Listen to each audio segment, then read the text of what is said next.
¿Qué es el análisis de Fourier? Es una herramienta que se utiliza para la obtención de una frecuencia de una determinada función. Hay miles de células ciliadas que están especializadas a lo largo de la cóclea para responder a frecuencias de sonido específicas. Cuando una onda sonora compleja entra en el oído, estas ayudan al cerebro a descomponerlo en frecuencias individuales en lugar de la onda sonora total. El cerebro capta un montón de sinusoides simples con diferentes amplitudes y frecuencias, combinándolas para procesar sonidos. En la actualidad podemos ver sin número de ejemplos. Uno de ellos es la transformación de una imagen a formato JPG. ¿Cómo se logra? Eliminando los círculos de píxeles que no pueden notarse o cuya omisión no afecta a la imagen.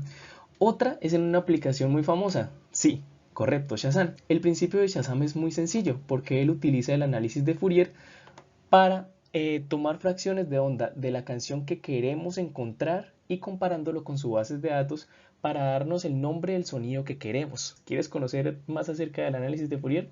Continuemos. Los sonidos se producen cuando los objetos, como esta cuerda de violín, vibra, provocando una onda de cambios de presión en el aire. Esos cambios de presión son recogidos por nuestros oídos e interpretados por nuestro cerebro como sonido. Un diagrama que indica la presión del aire en el tímpano en función del tiempo corresponde a una nota musical, que se puede escribir como una suma de funciones armónicas simples del tiempo para cada una de las frecuencias armónicas. Cualquier función periódica con periodo t se puede escribir matemáticamente en la forma, donde la frecuencia angular fundamental está dada por, con sus respectivos armónicos. Además, A y B son constantes numéricas que nos dicen cuánto de cada oscilación componente está presente en la oscilación f de t. La igualdad de la ecuación está representada en la figura. A esto se le conoce como serie de Fourier, que redefine las señales en un conjunto de senoides. ¿Cómo podemos conocer los coeficientes de los términos armónicos para definir f de t? El valor medio de una función seno o coseno sobre un número entero de periodos es 0. Luego el valor medio de todos los segundos términos de la ecuación es 0. Entonces, el promedio f de t será sub 0, que es una constante, y al recordar la definición de promedio obtenemos. Para encontrar los otros coeficientes usamos el truco descubierto por Fourier y multiplicamos los dos miembros de la ecuación por alguna función armónica, por ejemplo coseno 7 omega t.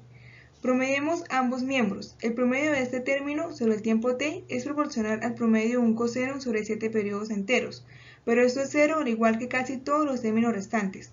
Por ejemplo, consideremos el término a sub 1 sabiendo que el término a sub 1 se convierte en. Tenemos entonces dos cosenos, uno con 8 periodos completos en t y el otro con 6. Ambos promedian 0. Al hacer el análisis con a sub 2 encontramos lo mismo.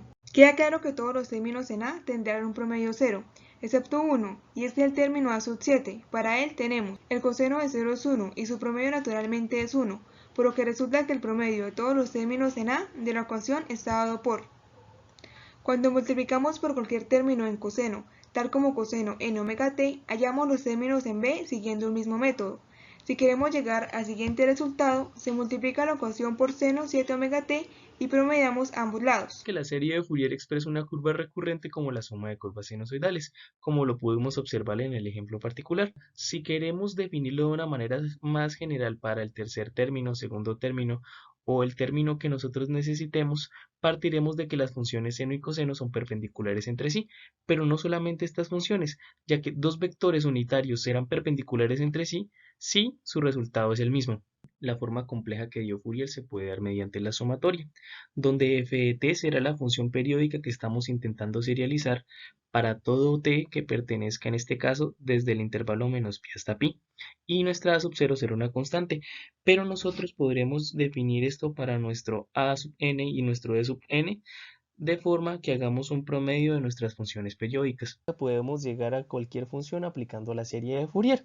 Partiremos de esta función simple que varía desde -1 a 1. Trataremos de llegar de una función senoidal a una onda cuadrada a través de la expresión compleja de Fourier, donde L será el periodo de la función f de t. Para este caso exacto será 2pi. Para lograrlo tenemos que agregar múltiples componentes de movimientos armónicos simples. Podemos considerar la curva sinusoidal como el cambio de la sombra de la bola que orbita en un círculo, porque a medida que agregamos más y más círculos con radios más pequeños, estaremos agregando más armónicos que nos acercan cada vez más a nuestra función inicial. Y así para cualquier función, como es el caso de esta hoja de sierra.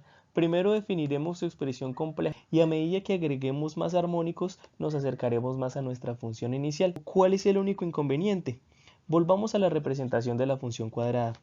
que a medida que elevemos el número de armónicos, nuestra discontinuidad en los picos va a permanecer constante. Vamos a utilizar la transformada de Fourier, que nos permite analizar funciones no periódicas partiendo de la serie de Fourier, que sí nos permite analizar funciones periódicas. A medida que el periodo se hace infinito, las componentes de las frecuencias forman un continuo con la suma y se convierte en una integral. Es decir, la transformada de Fourier de una señal x de t es la integral desde menos infinito a infinito de la señal x de t multiplicada por una exponencial compleja. Al aplicar la transformada de Fourier de una señal, como resultado se obtienen espectros bilaterales, el de amplitud y el de fase. Hemos creado un código MATLAB para realizar la transformada de Fourier y obtener el espectro de frecuencias de una señal. Fs es la frecuencia de muestreo de la señal. De acuerdo al teorema de Nyquist, esta debe ser al menos 2 veces su frecuencia máxima. Para este ejemplo es de 155 Hz. Le asignamos 512, para ser específico 2 a la 9. Ts será nuestro periodo de muestreo, igual a 1024, que es la longitud de muestras de la señal, y debe ser mayor a la frecuencia de muestreo. Debe ser en potencia en base 2, sería 2 a la 10. Entonces la longitud de la señal tendrá 1024 muestras. Para el vector tiempo, hemos creado la variable t que va desde 0 hasta L-1 multiplicado por el periodo de muestreo, o a su vez se puede dividir para la frecuencia de muestreo. La variable s será nuestra señal, y, que es igual a la transformada rápida de Fourier. El resultado de esta variable va a tener una parte real que corresponde al espectro de amplitud y tiene simetría par, y una parte imaginaria que corresponde al espectro de fase, el cual tiene simetría impar. Al encontrar la transformada rápida de Fourier, obtenemos la mitad de la amplitud de la señal original. Se multiplica por 2 para obtener la gráfica con su amplitud original. Al correr el programa obtenemos las gráficas de la señal muestreada y de su transformada de Fourier con su espectro de frecuencias. Para comprobar el teorema de Nyquist, cambiamos el valor de Fs por 20 y entonces el espectro de frecuencias no concuerda con la señal. Tenemos la señal de 5 Hz. Esta sí aparece porque la frecuencia de muestreo sí es mayor que el doble de nuestra frecuencia de 5 Hz. Y tenemos una frecuencia de 7.5 Hz que no concuerda con la señal. Cuando no se usa la frecuencia correcta, pueden aparecer componentes no deseadas en la señal y se pueden perder o sobreponer frecuencias de la señal original. A este fenómeno se le llama aliasing. En muchos textos se recomienda el sobremuestreo para evitar el aliasing.